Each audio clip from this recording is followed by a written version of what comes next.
Hey, good morning. It is me, your girl Denise. Okay. I am sitting on this vest.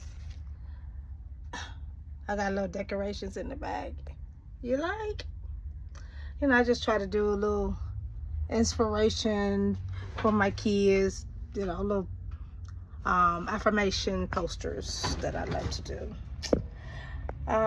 So today I wanted to kind of finish a little bit as much as I can before I have to start picking up my elementary kids about what I started on yesterday before I went to church. And it's about, recognizing growth after a heartbreak or a setback. It seemed like a setback, or losing a friendship, or and maybe even having a with a family member that maybe there's broken relationship, that you really want to salvage it. And it's just things that you learning about yourself, growing as these life circumstances and situations happen, right? So as most of my videos, I do love talking about relationships. I'm really passionate about relationships. I don't know if you remember me sharing that a long time ago, I was like just fresh in my 20s, like the tip of it. 21, 20, something like that. And I had it was a pastor. I mean, he was a pastor, but he was evangelist, and he used to come to our church every year to do a youth revival. And this particular time, he spoke into my life, and I never sat down and talked to this man before, but and make a long story short, something going on already, is that when he spoke, he said that God is dealing with me about relationships.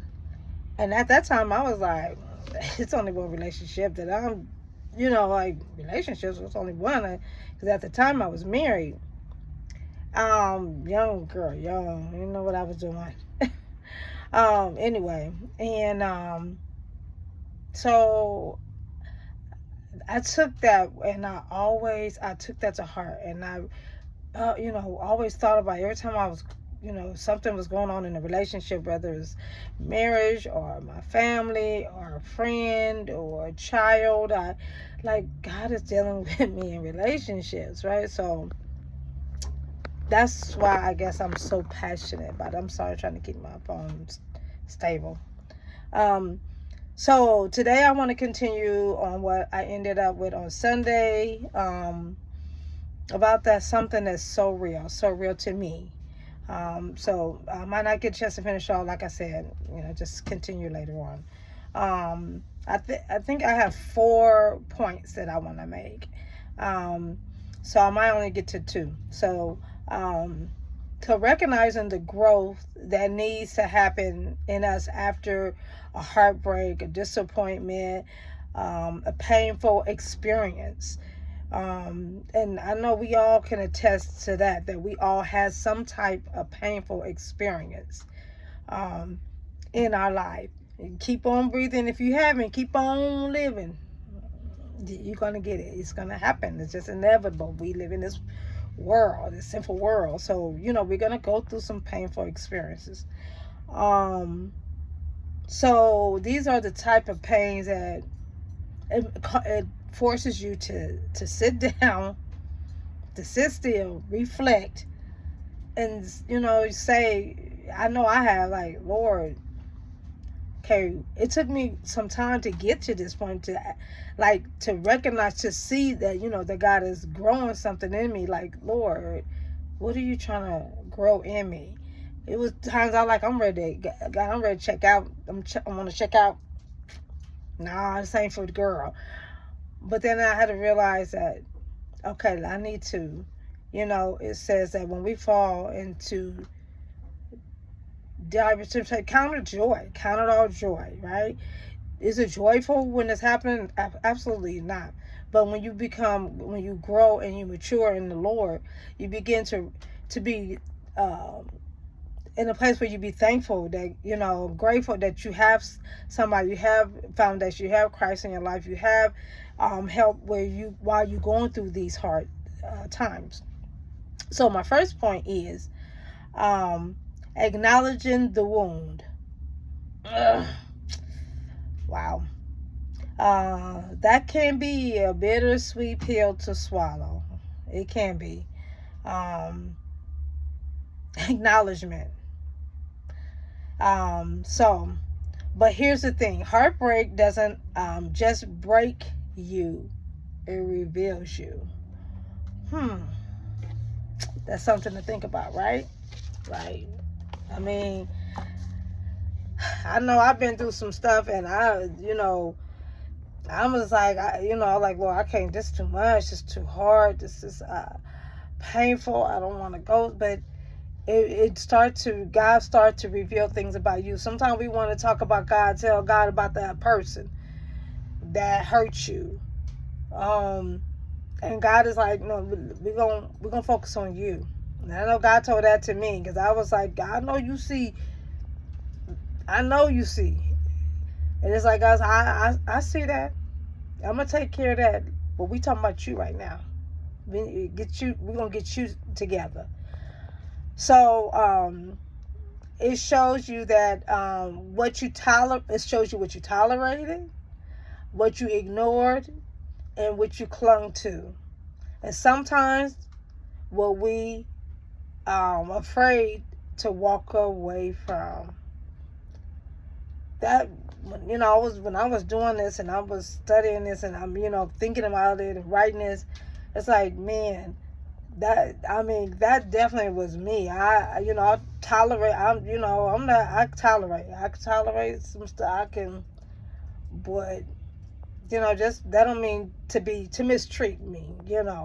But you ignore things. You ignore with the truth, which you see the truth. You see it, but you're trying to ignore it because you don't want to face the truth.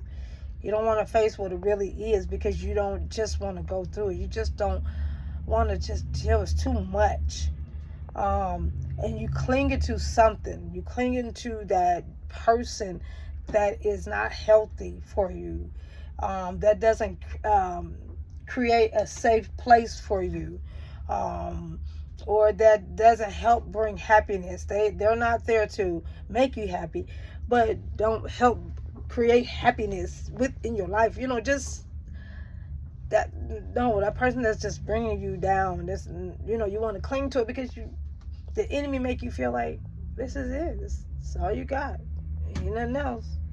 So you might as well stay right here. Let me clean my little thing here. Sorry. And then, afraid to walk away. You may got, comfortable, that comfort zone, that familiar place where you don't want to learn something all over again. You don't want to start all over again. You don't want to have to buy your dishes again. You don't want to have to go start all over, with your seniority at another job. You put all these years into this other job, and now it's time to, you're just so used to that job now.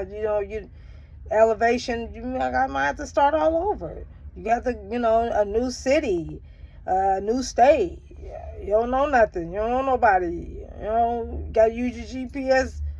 Go across the street because you're familiar with the place. But just sometimes you're just clinging to things that is not healthy because we just afraid to start over. Oh, that's hard. I think a lot of times in a relationship that I wasn't good for me. I was in a marriage and it wasn't healthy for me, and I just clung to, because that's I just felt like I couldn't do it. I couldn't do it on my own. And that was also what was told to me in the relationship. So I just, after, words are powerful. Words, you take that, you think it, you keep somebody saying, speaking these words over your life and speaking this negative stuff, and you thinking, you're like, well, maybe it's true. Maybe I can't. Maybe I ain't. Yeah. And then you start saying it. So then you start walking in it. And it just took a lot. God really brought me a long way. Anyway, so I'm going to keep 8 o'clock. So to be transparent, I'm talking about me. Talking about me now.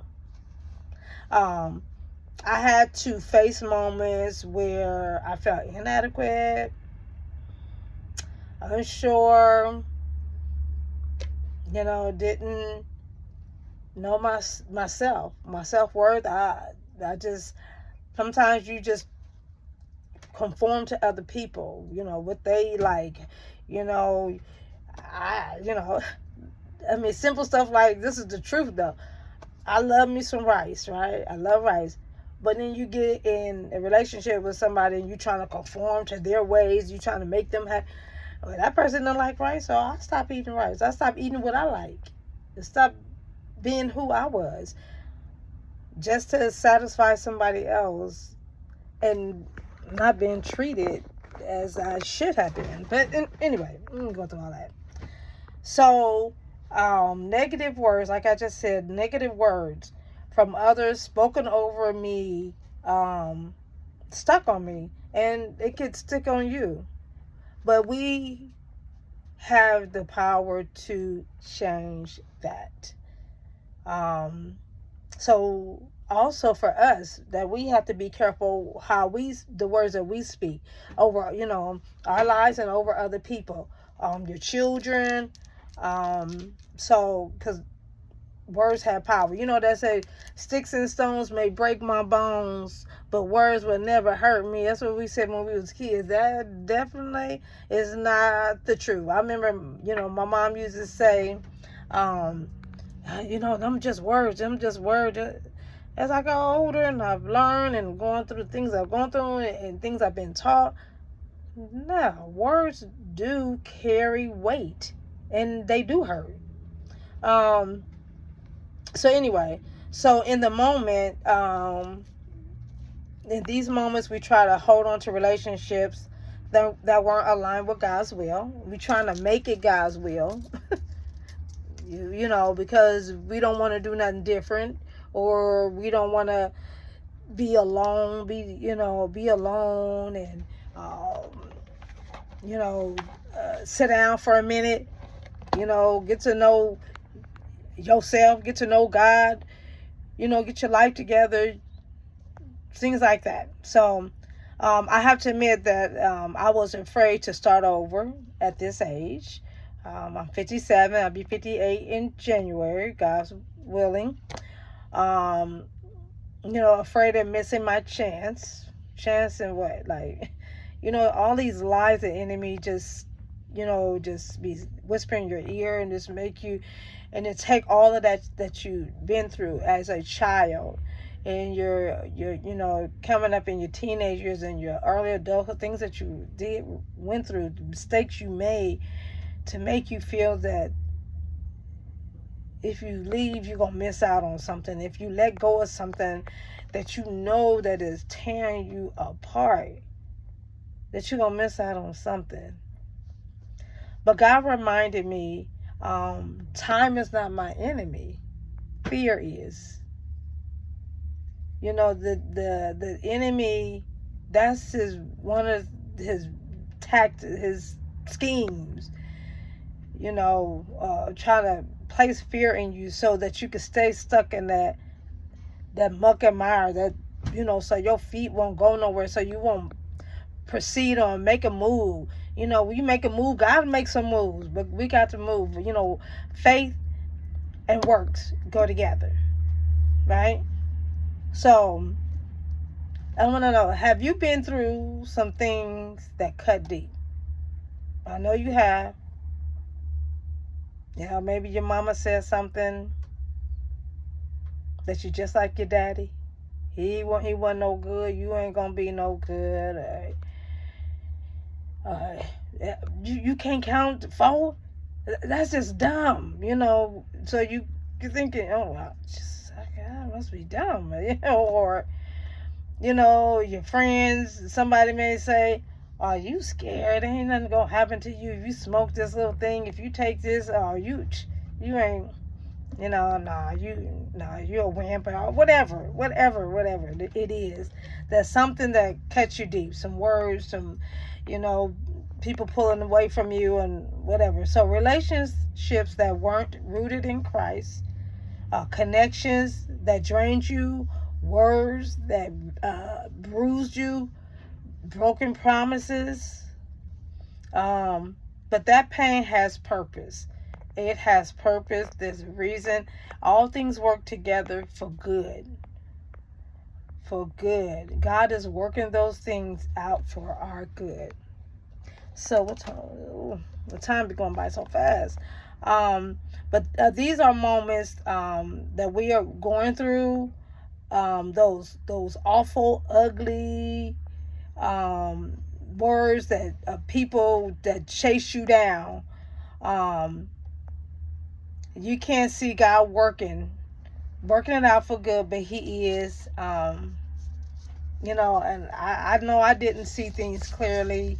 And I started to see more clearly as I started to build my relationship, more intimate relationship with God, and seeking after Him and hungering for Him and really just trusting in Him. And I had to keep saying that. I had to keep putting the word and over my life and declaring, decreeing. And then sometimes you had to you had to break away from people. Not saying that because we if God wanted us to be alone, then He wouldn't have created these people.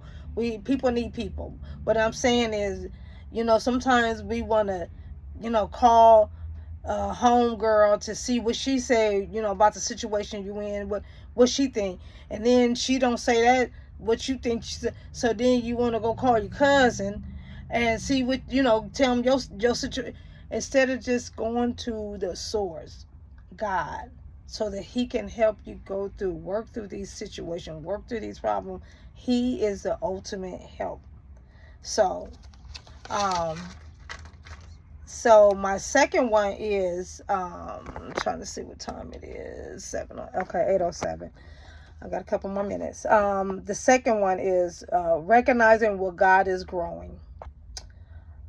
Growth starts when you stop blaming the past and start seeing what God is shaping you in the present. And sometimes we live so much in the past that we can't see what's ahead of us. We can't see what God has for us or try to work towards what God has for us because we so busy living in the past. That was your sister girl too. I'm questioning why this, why that, remember when all the living in the past and couldn't just wouldn't allow myself to move forward because I was so hurt, and the enemy make you think that you have the right to be, it's okay to lay in your hurt. It's okay to keep on questioning and ask them why you do this, and no, just keep you stuck. And so that it's just like a rear view mirror. We got the rear view mirror. It's a big mirror, long mirror. Even this bus got a long one, but in your car you got that rear view mirror. But it's only to see the back. Because if you keep staring in the rear view mirror as you driving, that's a disaster waiting to happen. You're gonna have an accident. So it's a small. Well, in the bus it's big, but it's small enough where it's not covering everything. You can't still see everything. But anyway, the mirror in the car is so small, it's not meant for you to gaze out of it constantly, all the time. Yes, you got to watch out what's going on behind you. But what I'm saying in life, when you're going through a situation, you got to move forward. You got to come out the rear view mirror And you got to move forward in order to grow, in order to get to that next level. So sometimes God removes people so he can reroute you in him. Sometimes he has to slow you down, whatever way God uses things to help slow you down, so you can build wisdom, slow you down, and you might had to take off a season of being in a relationship. You may just not be a season to all them hours you want to work, you work and work and work. You might have to slow down and take this, all that time you putting in the job. You could be, give God time, give God some time. So whatever that slow you down thing is, discernment and identity. Learn your identity. Who are you? Who are you? And whose are you? Know yourself, know your identity in Christ. And sometimes he reveals the broken patterns why he done slowed you down. And building wisdom and discernment, he reveals the broken patterns so that you don't repeat them. No. I know repeating them is because you didn't learn what you needed to learn from that situation. And so you not sitting down, you want to go, you, and then here you go in the same situation, same, different person, different place, different job, same pattern. So this is also, got a couple minutes. So your self-worth is growing, your patience is growing, your spiritual sensitivity is growing, your discernment is growing, and your alignment with God's voice is growing. How do you get to know God's voice? You know God by his word. Sometimes sit still, have the evidence so you can hear him, to praise and worship your word. You learn God's voice so you can be in alignment and grow. So those are the things that I want to point out: your self-worth, your patience, your spiritual sensitivity, your discernment, and your alignment in God. All of that is growing as you are, when God gets you in a place where he slows you down so you can discern, have some wisdom from what you went through, that you don't keep on repeating the same thing, right? You're just like taking a test. You don't pass, you're going to have to keep taking that test until you pass, or you have to take that class again till you pass, right? So you're learning to say, God, I don't want what looks good. What looks good ain't always good for you. Okay. So you want what God ordained. You want what is God's best. What's that? What is God's best for you? So you're learning to release resentment towards people who has hurt you deeply, because you deserve freedom. You deserve to be free. Let them go. Let it go. Is it easy? No, but God got you. And then he'll place things in your life to help you get through those things. People, I know that when I went to school, God used going back to school to help me begin to heal and to find what I like to do, what I want to do, my purpose. And what I those things I began to see me in those things, in them classes that I was taking. I just was seeing me where I needed to work on. So you're learning to trust God with your unknown future, with your relationships, your locations, wherever God got you. If you got to go, you moving to another city, state, whatever, another job. Yeah, you probably been there 20 years, and it's time God want to move you on somewhere else. You know, your finances, changing your finances. Maybe what God has for you, yeah, you probably was making this much money, and all these hours, but you forgotten God. You forgotten God. So now, you know, God wants you to, yeah, you may be making $5 less, but it's your health. You time, you can take out time to get your health together. Exercise. I know talking to you, I'm talking to myself. um, you know, things like that, because God will never stop providing for you. So that's all I got time for. Oh, woo. Yeah, 8:15. I got to go. I'll talk to you guys later. You have a wonderful day. I'll come back with my other two sometime this week. Okay? Bye.